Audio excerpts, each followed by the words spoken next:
I've used a lot of meal services, but Hungry Root truly stands out because it's built around the way real families live and eat. They don't just send meal kits. They personalize your grocery cart and meal plan based on your preferences and dietary goals. All I had to do was take a short quiz, and right away, their smart cart technology started building a cart that fit how we eat. Now, each week feels easier, like someone else is doing the thinking for me. I've been focused on cleaner eating lately, and I love that Hungry Root keeps out over 200 additives, including things like high fructose corn syrup and artificial sweeteners.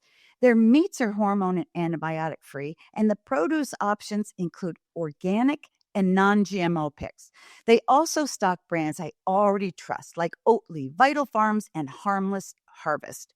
One of our favorite meals has been the teriyaki salmon with green beans, light, flavorful, and done in 12 minutes flat. Plus, I've noticed we waste less food, spend less time shopping, and even save money by skipping those impulse grocery buys. Take advantage of this exclusive offer. For a limited time, get 40% off your first box, plus get a free item in every box for life. Go to hungryroot.com/Dr. Meg and use code Dr. Meg. That's hungryroot.com/Dr. Meg, code Dr. Meg, to get 40% off your first box and a free item of your choice for life. hungryroot.com/Dr. Meg, code Dr. Meg. It's not a natural way of learning, and it's a very modern experiment. It's a modern experiment that children would have to sit for 6 hours a day when developmentally they should be moving, their bodies should be engaging in their learning. You know, kindergarten used to be cutting and pasting and coloring and drawing and listening to stories, and now it's testing and workbooks. This is Parenting Great Kids with Dr. Meg Meeker. Jennifer Pepito's journey as a homeschooling parent spans an impressive 25 years, during which she successfully graduated 5 of her children from her homeschool program, with 2 earning honors degrees from their preferred universities and 1 currently pursuing a JD. But what sets Jennifer apart is her unwavering commitment to helping families homeschool in a way that's both developmentally appropriate and spiritually nourishing. Amidst the complexities of the world, she has dedicated herself to creating an enriching and safe educational environment for her children and wants to share her wisdom with you. Well, I'm sure looking forward to hearing it. Jennifer, thanks so much for joining me today. Thanks for having me, Meg. I'm so grateful for this opportunity to talk with your community. You bet. You know, a lot of mothers are out there listening, and I think a lot of them are resonating with what we're saying. I know as a grandmother, I worry about my grandkids. You know, I worry about the safety of the school. I worry about what they're being taught. I worry about what they're not being taught. I worry about the peers that they're coming in contact with. And it's very disturbing. And so really, it seems like in the past 5 years, the angst that a lot of parents, particularly moms, are feeling around schools is increasing. So talk to us about homeschooling and what changes you've seen in homeschooling over the past 20 years. I started homeschooling 25 years ago. We were in a small church, and there was a family there who had a really sweet relationship. The children and the parents talked really sweetly together, and there seemed to be a lot of love. And so we saw that example and thought, man, this is more what we want in our family than some of the other things we saw, which were a lot of disconnected families. And so we set out, 25 years ago, with our oldest being just 3 years old, and read about a method called Charlotte Mason, where you actually ditch a lot of textbooks and workbooks in favor of reading aloud together and talking about the books you read. And at the time, I was also studying the Montessori method, which is very hands-on and developmentally appropriate. And so as I started researching education and spending more time with my own children, I developed my own framework, my own what I call a living education, where we really highlight relationships and connection, because I'm sure, as you know in your studies, attached children are much more successful adults than children who struggle with attachment disorders. Connected families are so much more whole and healthy than families where there's a lot of disconnection and conflict and dysfunction. And so what I was really pursuing isn't just a better education for my children, but also a really close relationship and healthy spiritual life. And so, in 20 years, I mean, it's one of the most wonderful things is that there are a lot of families now who were homeschooled and they are homeschooling. And so maybe in their families, there was some imbalance. Like I know the show just came out, Shiny Happy People, which really highlighted some imbalances among some homeschool families where maybe behavior was elevated above development. But there's been enough hindsight that I think homeschool families now, the world is their oyster because we have so many classes available and beautiful curriculum and so much support. For years, I was a podcast host for the Wild and Free community. And there's, these beautiful big conferences, 1,000 women just all together, very excited. And there's groups. And so there's so much support now for homeschool families. It's not a lonely journey by any stretch of the imagination. And, I think for many of us now who are like, okay, I used to think homeschooling was weird. Like I've had several friends who when I first met them, they were not homeschooling and their husbands were like, I don't want to homeschool because it would make my kids weird. And then they got to know my kids and they're like, well, they're not weird, or maybe they're weird in a good way. And so they started their own homeschool journey. And so I think that now there's just so many more examples and people that you can actually know who are doing this. And for many of us, I think a big motivation at this point is we want to save childhood. Like children don't need to learn about some of the things they're learning about in public schools. They don't need to learn about it yet. They can think about fairy tales and princesses and beauty and nature and puppies that talk. And there's just so many more interesting and wonderful things for children to learn about than a lot of the social issues that are being promoted to very young children. It's not child friendly anymore. The schools are not child friendly. And I don't think they have been for a long time, because if you read people like John Taylor Gatto, he was a teacher of the year in New York State. I mean, he feels like he passed away sadly, but he was an advocate for alternative education because the form of schooling that we are still pushing on children is not effective for development. It's not effective for their soul. It teaches them to be mere like workbook checkers and bell ringers. And, it's not a natural way of learning. And it's a very modern experiment. It's a modern experiment that children would have to sit for 6 hours a day when developmentally they should be moving. Their bodies should be engaging in their learning. And especially, kindergarten used to be cutting and pasting and coloring and drawing and listening to stories. And now it's testing and workbooks. And so, education is different than it was when they first started more of a public education or institutional education. So it's different than it was.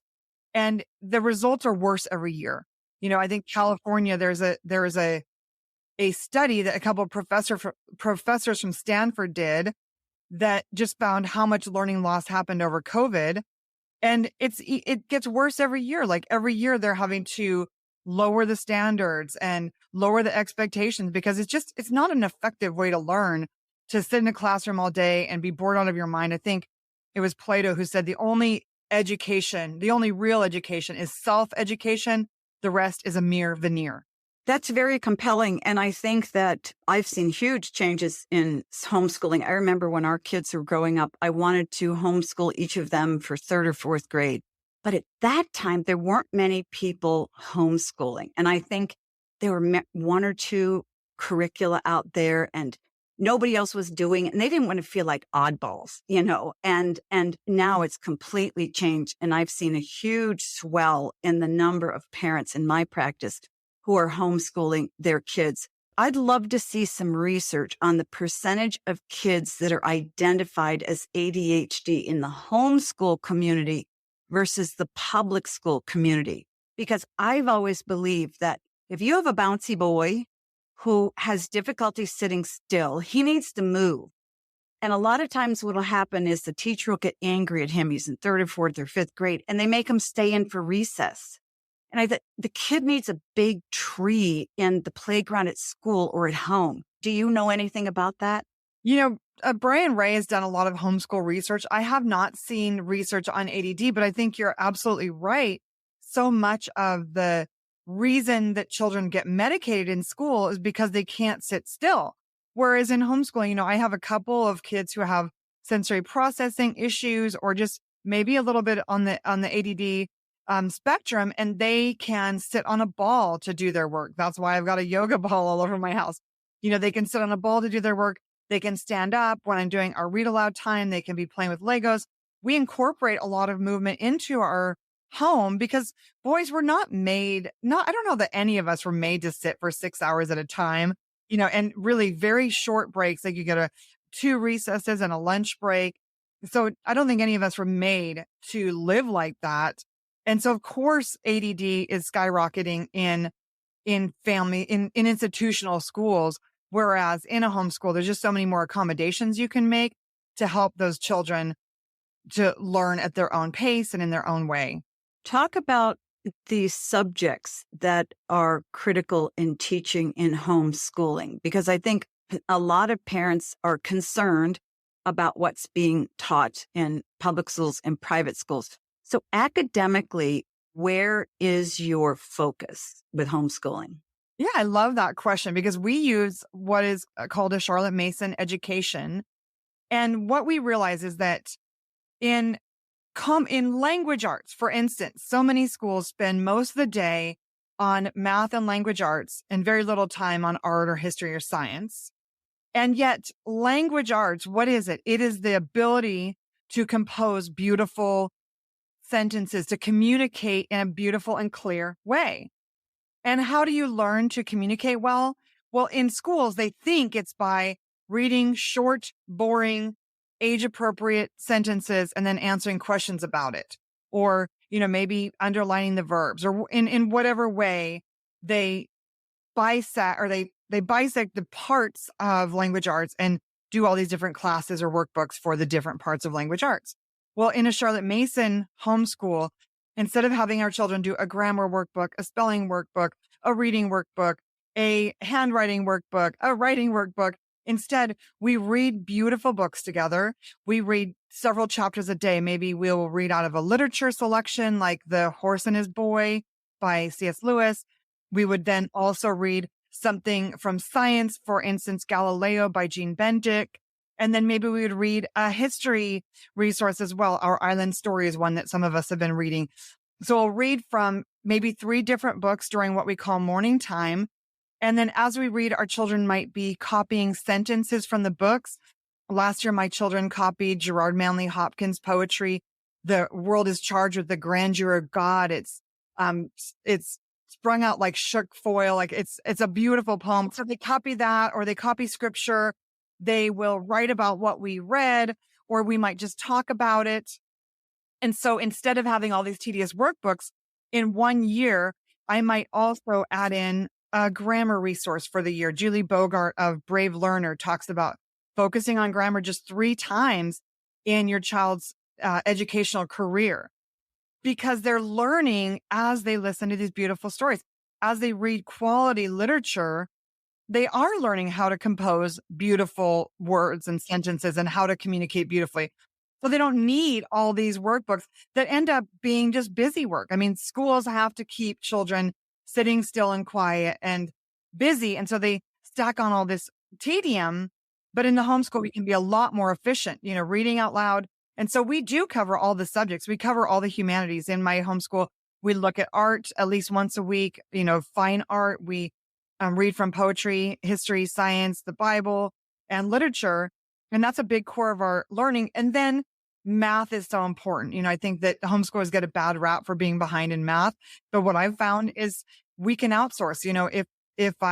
As I get into the higher levels of math, I will put my children in either a college class. Dual enrollment is free in many states for high school students. Or in our town, we live in a very small town, and there's still a co-op that offers math and science classes. So I think that all of the same subjects, as far as history, science, art, math, language arts. They're all as important in homeschools as they are in public schools. But I think, unfortunately, in public schools, there's so much classroom management that has to happen that a lot of the actual learning gets squeezed out for classroom management. And then the learning that there is, it's not as tailored. Like our family loves the Bible. We love art. We love missions and travel and learning about other people. And so our homeschool is tailored to our diverse interests. And I think that's another beauty of homeschooling is that you don't have to just follow a certain scope and sequence. Obviously, there's basics that all children should learn about civic responsibility and character and basic core of knowledge.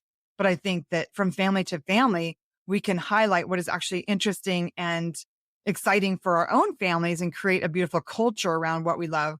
What about parents who say, well, and you probably went through this, I've got multiple kids, multiple ages that I'm dealing with. How do I give adequate attention to each child when their needs are different? And how do I turn to my left and teach a kindergartner and then turn to my right and help my 16-year-old with math? How did you do that? Well, that's such a good question. I mean, at one time, I did have up to 6 students in my homeschool because I have 7 kids. And it is hard when you're getting to those grade specific subjects like math, for instance. But with the Peaceful Press, my curriculum company, our resources are family style. So for instance, many of our families are using our Playful Pioneers resource. And in these resources, we read through the Little House on the Prairie books or the Little Britches books.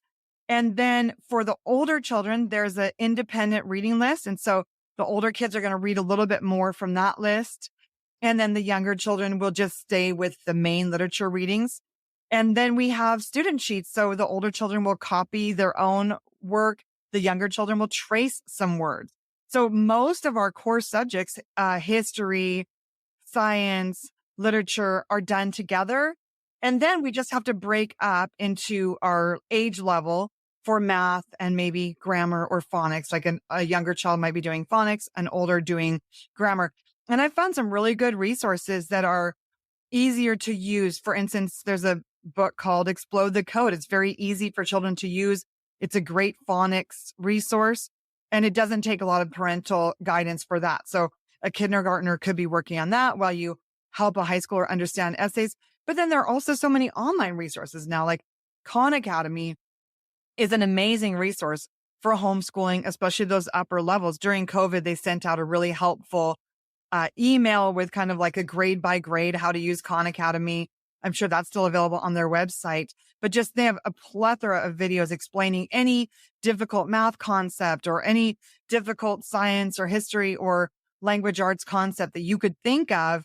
They have a free video to explain it. So it is actually very easy. And the other thing is we will combine grade levels. For instance, if I had a 4th grader and a 6th grader, I might do one 5th grade math or grammar with both of them because there is a lot of review as you go.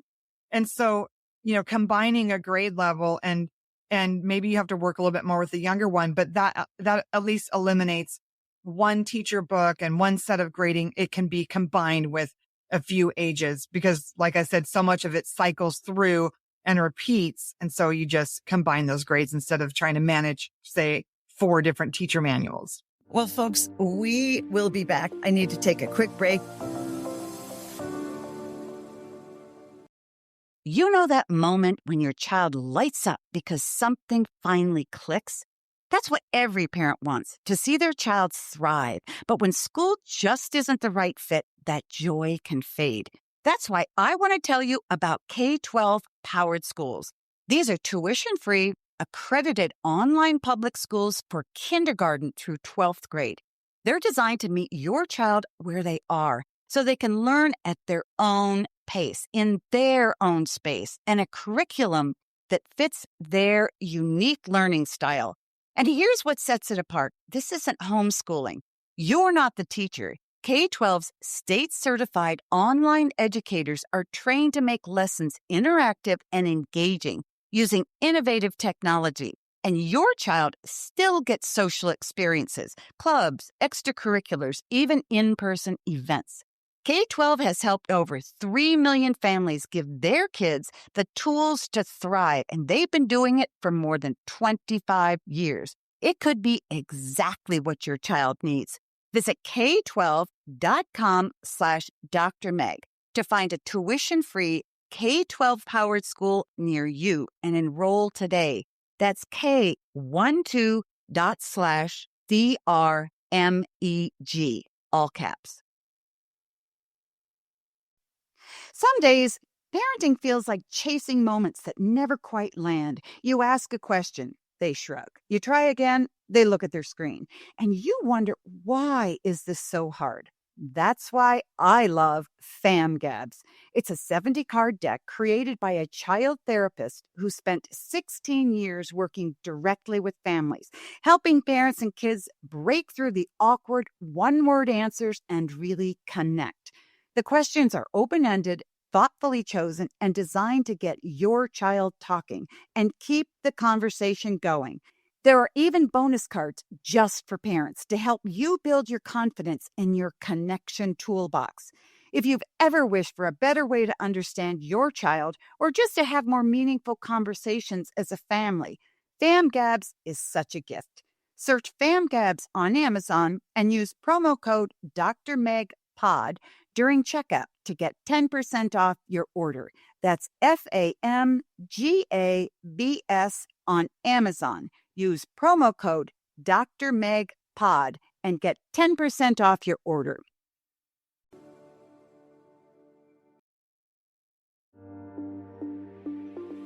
Are kids who go through homeschooling through high school handicapped when it comes to getting into good colleges? Not at all. My own children and I would call myself a relaxed homeschooler. I'm not super ambitious because it's not a big value of mine to, for instance, get my kids into Ivy League college.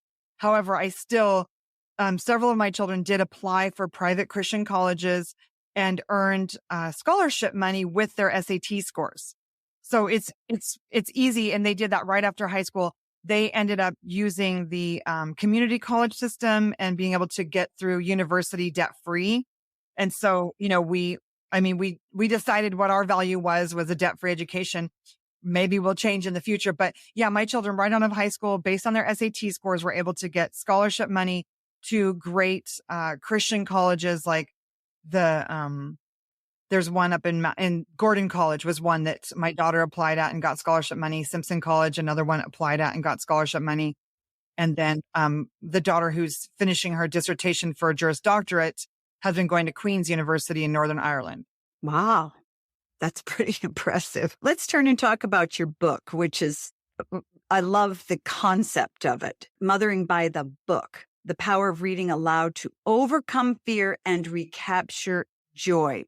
Your chapters all revolve around fear. Let literature free us from fear.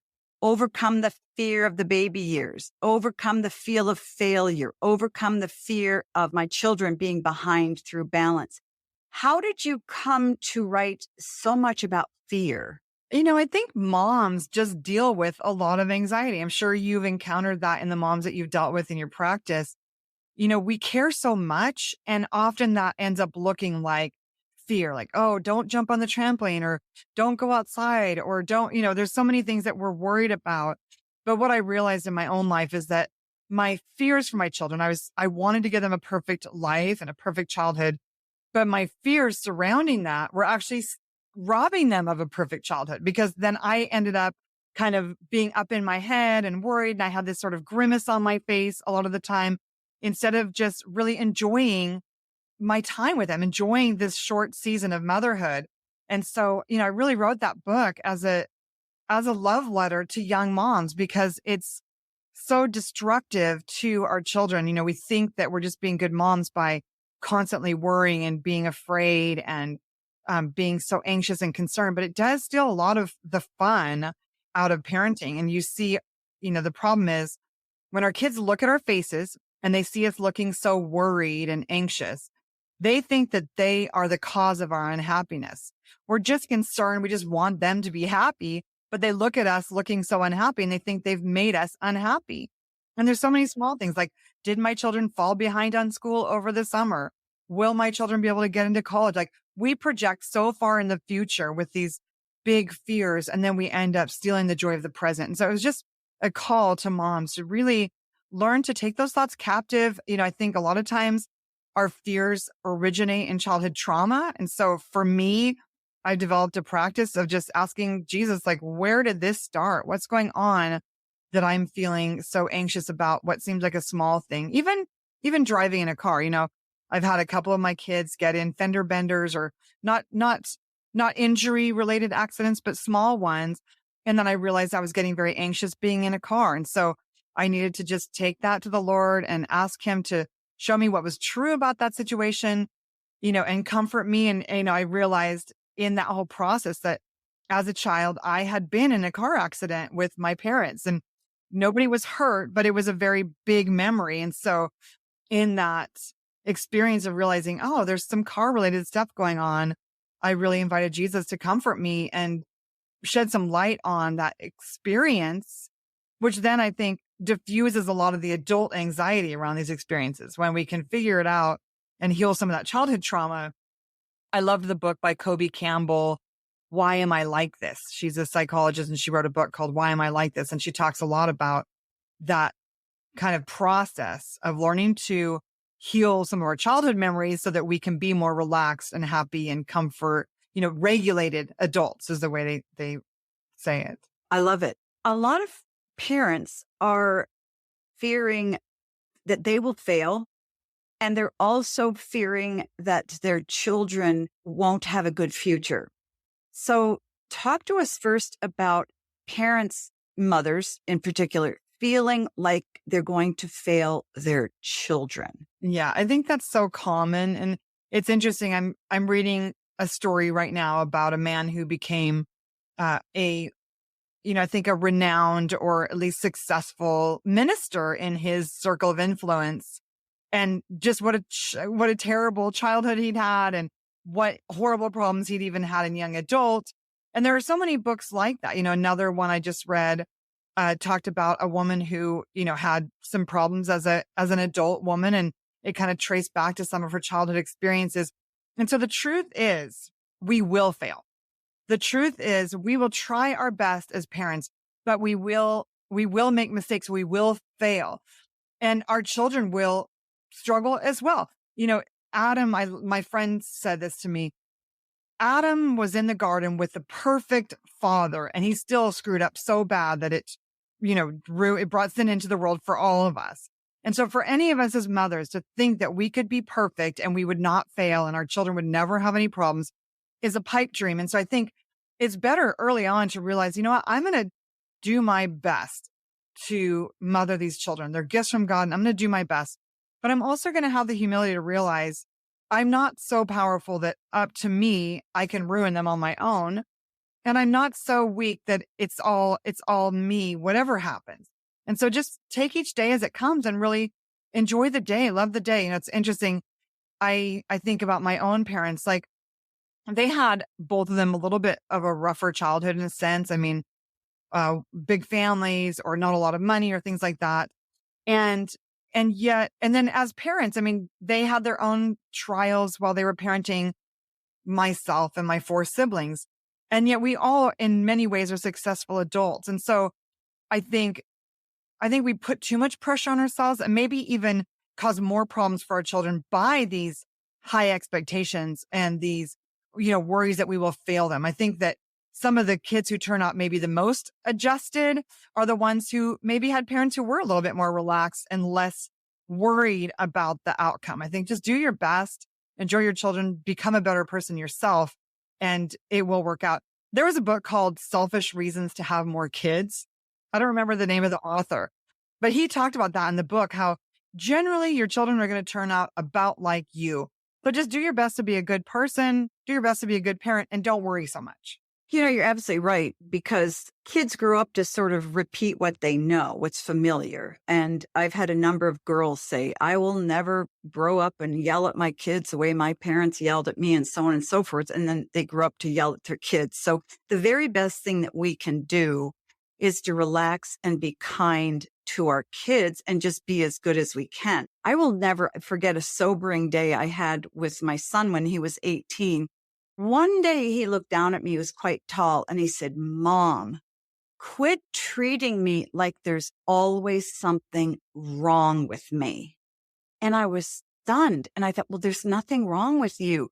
But what I was projecting onto him was my worry that there would be something wrong and something would hurt him and I wouldn't be able to, so our worry and our concern really goes onto our kids and they wear it. And I think that fearful parents can create fear in their kids. That doesn't make parents feel very good because parents who are struggling with anxiety might think, well, that makes me feel worse. No, the whole point is, deal with your own anxiety and to be the happiest person that you can and the calmest person, to embrace life and accept life. And that's exactly what's going to happen with your kids.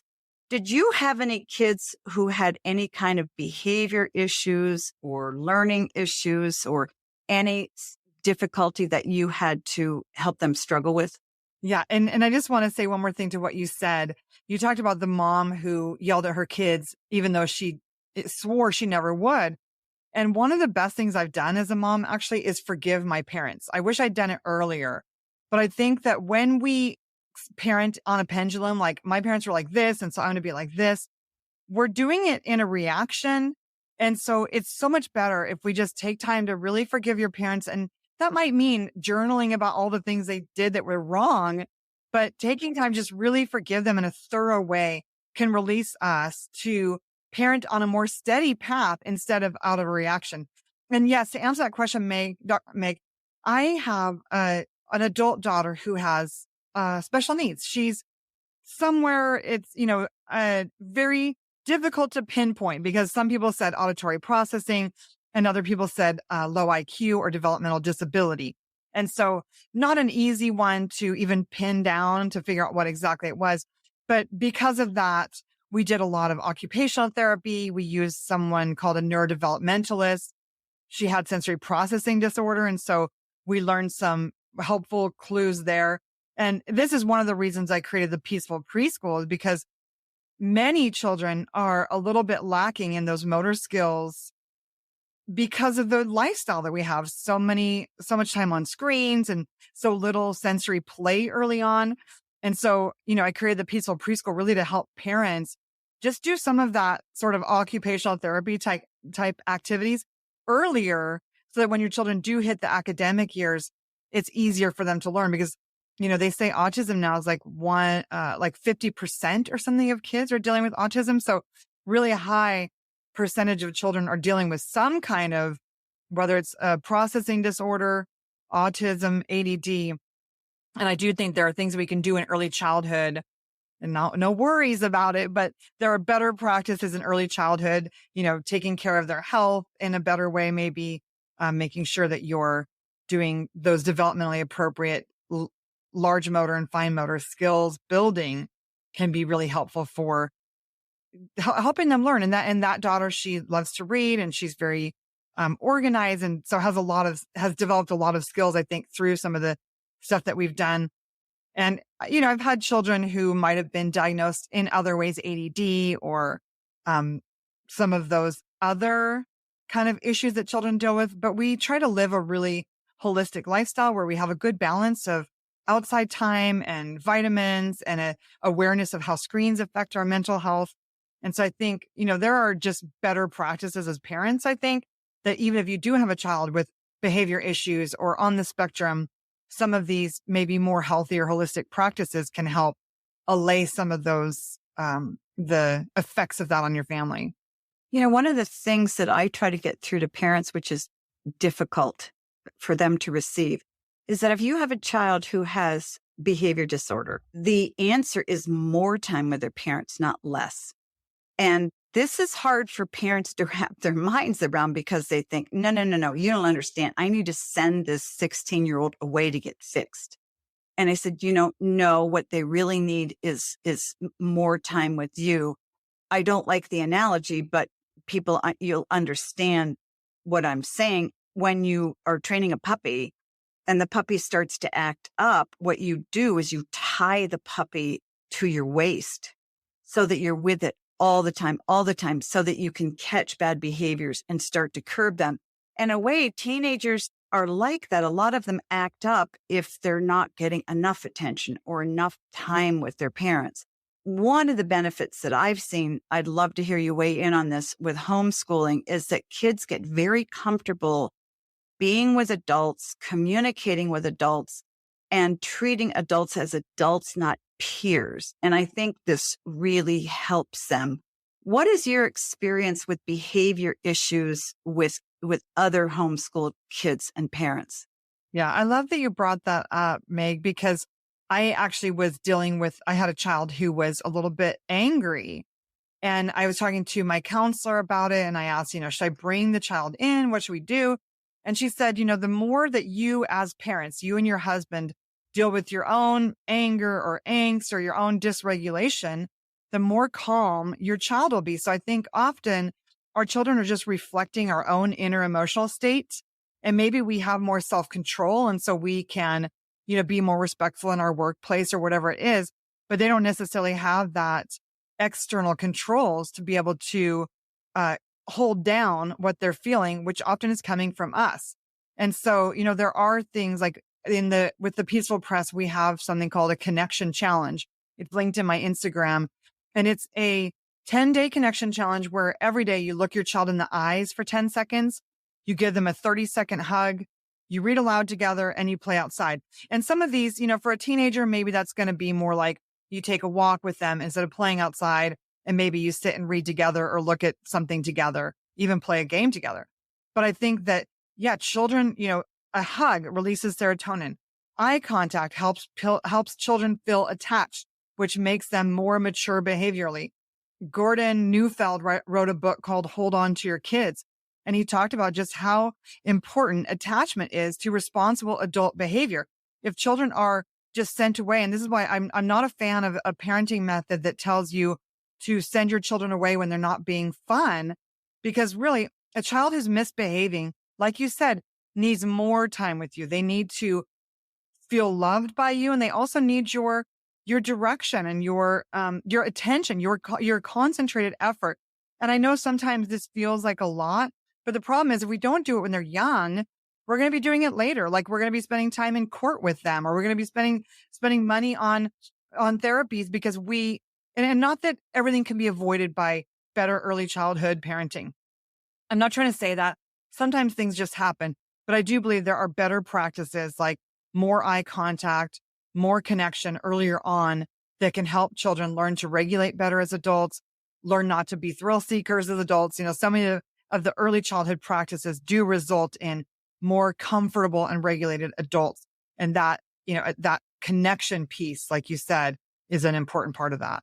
Well, Jennifer, I could talk to you for another hour and a half, but we've run out of time. And I think it's important for parents, if they want to learn more, which I'm sure they will after our interview, to check out your fantastic book, Mothering by the Book. And, I think you've done a beautiful job of encouraging parents that we don't need to be perfect. We just need to do the best job we can. How can parents find you or learn about you and the work that you do? Oh, thanks for asking, Meg. Motheringbythebook.com is where they can get the book. And at that spot, that webpage, there's also a course with my daughter and I talking through some of the practices in the book. And those are the practices that I've talked about in this episode, practices like forgiveness or taking your thoughts captive, things that can help you be a more calm and present parent. And then also on my Instagram, Jennifer Pepito, there's a link for that connection challenge, which I think is just an amazing way to build that connection so your children will respond to your values and your direction. And I think every parent should do that, whether you have a great relationship with your child or a strained one, behavior issues, or a child with ADHD. Every child benefits and every parent benefits by building a deeper attachment to their kids. And I do want to encourage parents out there who really struggle with kids who are in the teen years. You can get them back. You can build a stronger relationship. Don't give up because they're Their bad behavior is all about wanting more from you. Well, Jennifer, thank you so much for joining me. And I hope your book sells gazillion copies because it's very, very important for any parent to read. Regardless of whether you choose homeschooling or traditional schooling, remember that the ultimate aim is to cultivate a lifelong passion for learning and establish an environment where your children thrive intellectually, emotionally, and spiritually. Whether homeschooling is a consideration for you or someone you know, we hope that this episode has provided valuable insights. For additional support, please visit meekerparenting.com. And until our next conversation, always remember that great kids are raised, not born.